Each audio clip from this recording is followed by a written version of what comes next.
Hey guys, Infidel1258 here. Today I'm going to get into a frequently asked question video, which if you're new to my channel, it means I'm going to go through my comment section on my YouTube channel and I'm going to answer questions about maybe criticisms or queries that you guys are levying. I love it when there's some meat on the bone, so I'll be looking for those kinds of comments. And we do this quite regularly, so leave your comments on any video and I just may respond to it. So I'll try and grab 3 comments from 3 different videos and we'll see what people are curious about. So I did a video yesterday talking about the more recent Conclave cards that have been revealed. And I've got the blog post here actually. It's from Rapid SPS. And so the link was in the description of that video. Yeah, you maybe go check out his post. But he doesn't show every card. He actually excluded a few, but he covered most of them. And so I liked it. It was helpful. And I went through and I commented on the ones that I had not yet seen. And these cards are great. These are great cards. There's some other ones that are yet to be, I think, properly understood, like that I'm looking forward to doing some more deep dives on. But in the context of that conversation, I see a bunch of people. Bread and Stream, New Zenith Monk, that elf. Let's see. Yeah, 7 hit points, no self-heal, but she's got the self-res. I like this one a lot. I don't want to rehash the whole conversation, but it's got a good kit. Those are fun comments. Oh, here's a comment worth noting. I saw a comment from B Jangles, and he said that in fact electrify will cause damage to your ally monsters, and therefore it will proc Painforge. Good to know, because the wording on Painforge doesn't actually say that. Here's the other. Check out Painforge. Painforge +1 power when damaged by poison or burning or hit by an ally.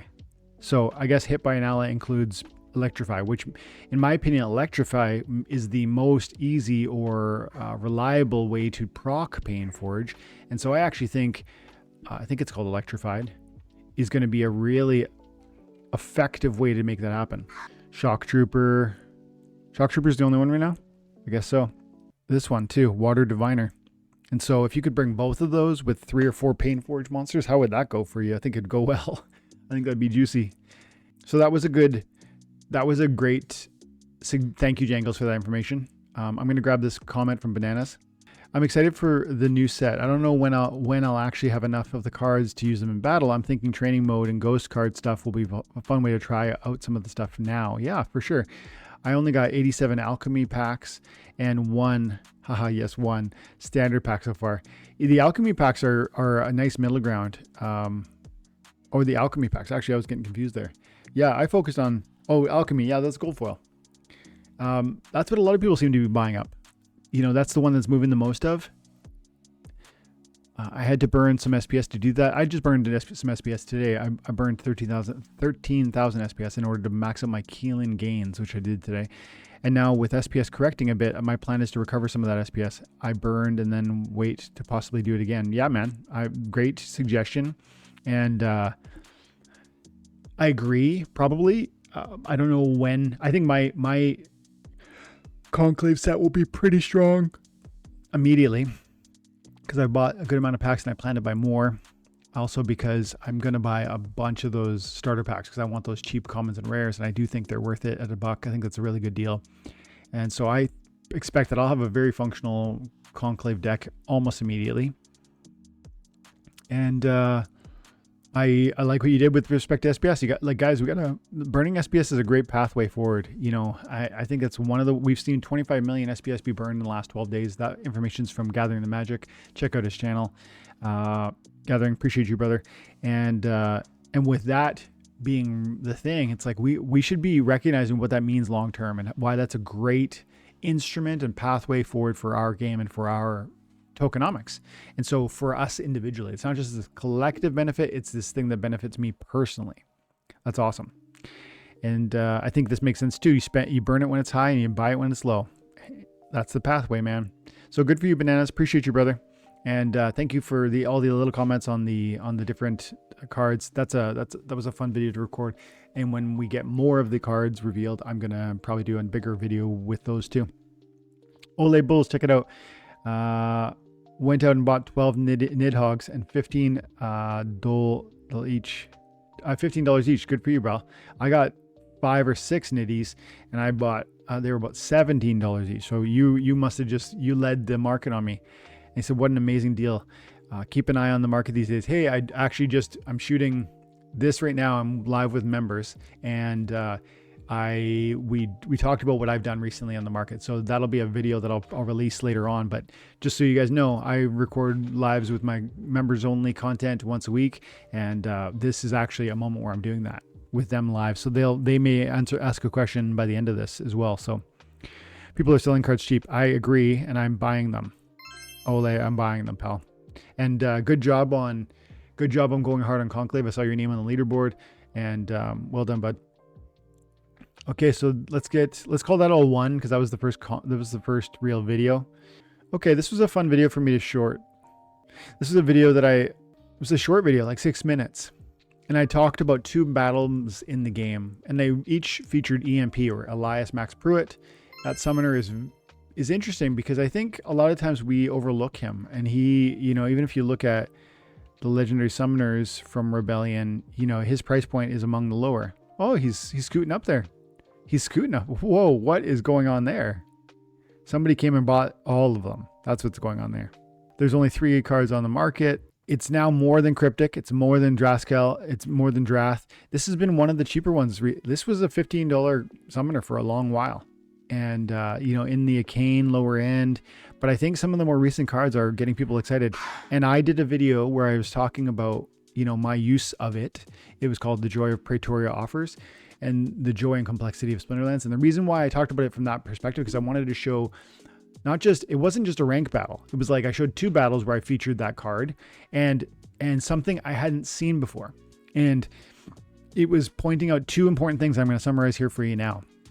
The first is that this game has this amazing ability where old cards can meet new cards and create new engagements that you never would have expected, and new synergies and new joy.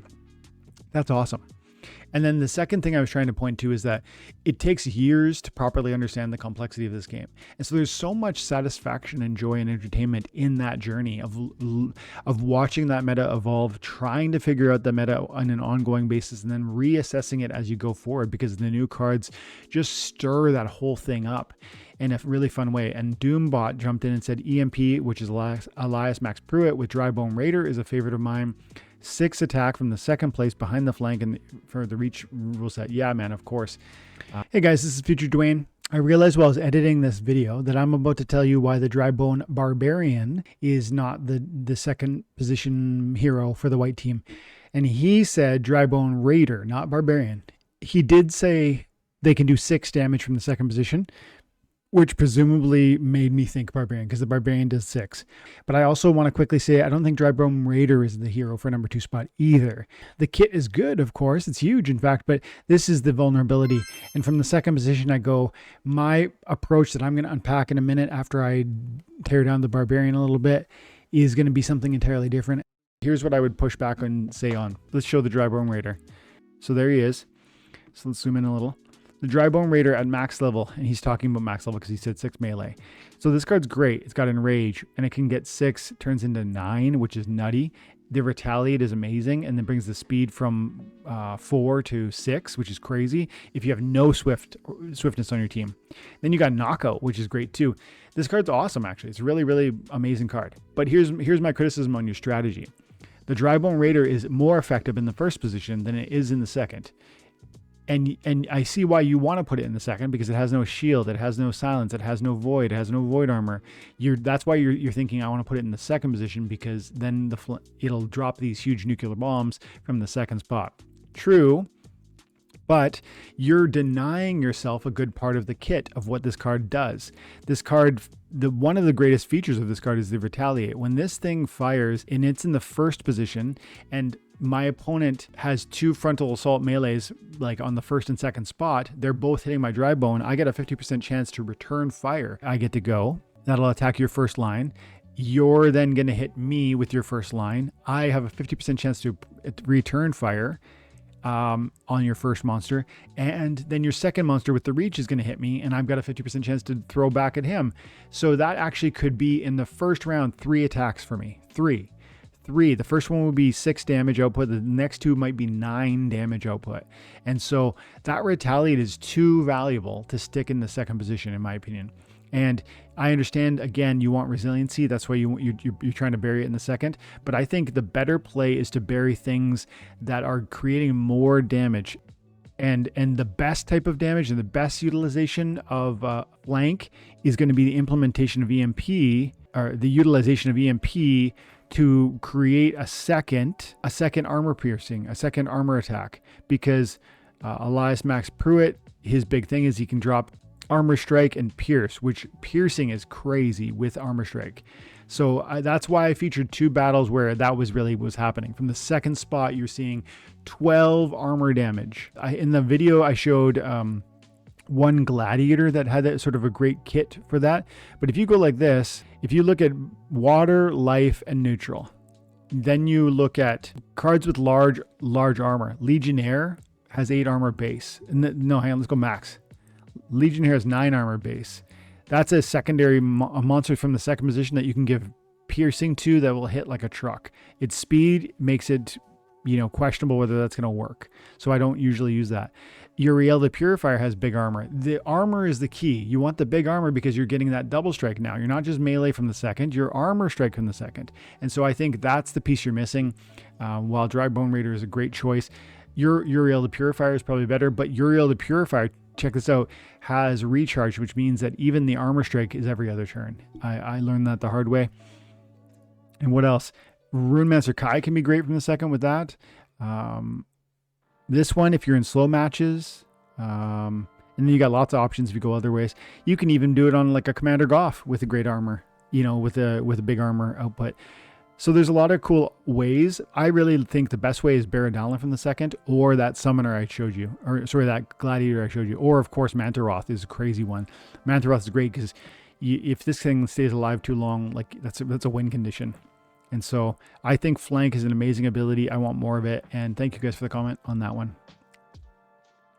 I think that's 2 already. 2 comments, 2 videos. Let's try and grab another.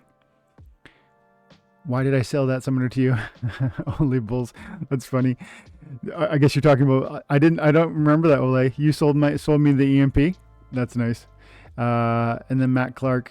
Good to see you, Matt. Trivial rewards is a great way to put it. You need to build your own momentum here. Cool. Thanks, man. Thanks for popping by, man. And he said, and I think, and he's pointing to the fact that I talk about in this video, which is like a 90-minute video, and you guys should maybe check it out if you want to know why why I love Splinterlands so much. I really did spend 90 minutes talking about why this moment is different, why Splinterlands is special, and so that might be valuable to you if you haven't already watched it. And the key piece that I always have said with regard to Splinterlands is that this will not make you rich in days, weeks, or months. It provides trivial reward for your time and attention, and that across time that those contributions can add up. Now, at first, maybe it's SPS that add up and they're worth practically nothing. And you go, well, I don't even financially care because they're worth practically nothing. That's why they're trivial. That's an intentional word. Trivial rewards that add up across time in terms of units. But then also there's this other piece where they can not just add up in terms of nominal units, but they can add up in US dollar valuation because the value can snowball. We saw SPS grow from 0.6 of a penny to over a penny or around a penny right now. That's a big deal in the last 30 days. It was even higher a couple days ago. So that's a big deal. And what if it goes to 3 cents or $1 at one point in the future? So is your SPS bag worth, the current price point, or is it worth some future price point? The question is, when are you going to sell it? And so this trivial reward is meaningful across time. That's the point. It's not days, weeks, months. It's a long play, but you almost need to forget about what the reward is and just enjoy the process. Because those who will really be here at the long term and take the big W are going to be the ones that enjoy the process. You're going to, as Gathering likes to say, stay the course. And as I like to say, you invest time and attention across, a long period of time. And you're going to see meaningful growth. And then you're going to simultaneously have fun. If it's fun and rewarding, you'll stick around. If it's just a reward you're chasing, you won't. And so that's the difference. And that's how I see it. And I hope you guys will watch that video. Thanks, man. Moo Killer, aka Jim Morgan. I want to join the Content Creators Town Hall. Dude, you should. A lot of people are asking me about Jim lately. He's still out there. We're still hanging out. I think I already did 3, but let's grab one more from Firebolts over here. So SPS profit taking, Conclave Arcana, and land leasing. That was another frequently asked question video. And let's see what Firebolts had to say. Once again, some people are being lured to the misconception that Splinterlands will generate wealth fast. Anyways, I say keep expectations low. For example, you use your earnings or trade land resources to fund giveaways for nude guild members or buy a few packs of something along the way. Just be ready to adapt as you go, I'd say. I think there's a bearishness to what Firebolts is saying, but there's also a reasonableness to this. Like this is not an unreasonable comment. Thank you, Fire. I just hope that you don't think I am one of these people who is trying to suggest that this is a get rich quick. It is not, and I've said that a million times. But I think you're saying ultimately we just got to be mindful of the green candles don't stay, and that's why SPS went from 1.4 to 1. Green candles go, red candles happen. Green, red, and the question isn't how fast can I generate wealth, quote unquote. It's like, do I enjoy this game in the process? And he's pointing towards meaningful, progressive things he can do and has done. I keep expectations low, he says. Keep your earnings or trade land resources to fund giveaways. So there's these little things I do along the way on a daily basis or a weekly basis or monthly basis where, it changes what I'm claiming out of this. And I think that's really wise. Good for you, pal. Good for you. I'm going to leave it there, guys. You guys are awesome. Thank you so much for supporting the channel, to the members in particular, and for everybody else who's dropping comments and helping me create the conversations that we just enjoyed. You're awesome. Splinterlands is amazing. I hope you enjoyed this video. And if you did, make sure that you're dropping a comment, because maybe I'll check out your comment next. You're awesome. I'm going to do another one next week. Bye for now. Appreciate you.